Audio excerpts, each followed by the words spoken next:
Hello there, well this one is called Lunch in Cyprus, and it's one of my favourite stories that my sister loves to tell me and other people too.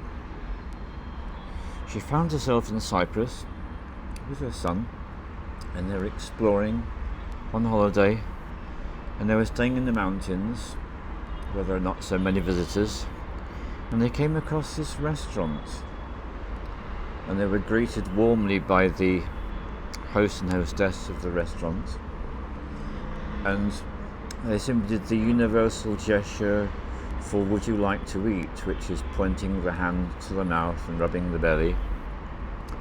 And my sister and her son gave the guy a big smile, and they sat down, and what then happened is, over a period of time, a variety of dishes arrived for them to eat. And there were salads, olives, cooked vegetables, pita bread, and the table gradually turned into a feast, and they enjoyed eating all the food that they were offered. And it did strike them, this is a really interesting way to arrive in the restaurant.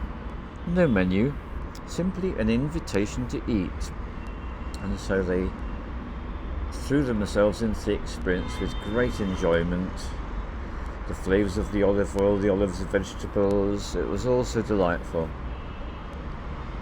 And after a while, I should point out that my sister and her son are great lovers of well-prepared meat, and after a while they did manage through sign language to express a question. The question is, will there be meat served at this meal? And the host, using symbols, said, time, a bit more time. And indeed, more time elapsed, and gradually meat dishes started to appear on the table, and they enjoyed these as well. And one of the things they realised, and it makes a lot of sense to me, if you're really hungry and you begin by eating vegetables, then you have an increased capacity to eat a variety of foods. And when the meat does come along, meat being so much more of a concentrated food, as all felines know, which is why they are primarily carnivores, then this much more concentrated food has the ability to fill you up much more quickly.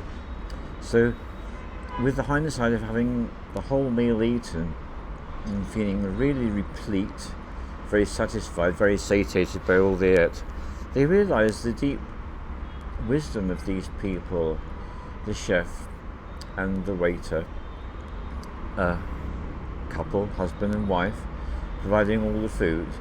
And for them it is one of their most memorable gustatory experiences of their lives, because they could see that a lot of thought had been put into the way things were managed. No need for a menu, simply provide the food. And if the person was a vegetarian or vegan, then they wouldn't bother to continue with the meat course. And for those who ate meat, plenty of opportunity after they'd had the other things too.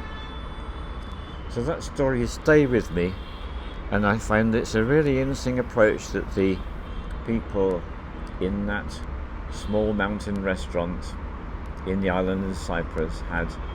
And what a simple way to work with people, especially with regard to not having to go into long, complicated explanations about what is in this and what is in that.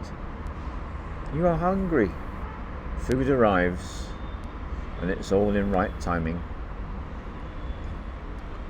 All the love to you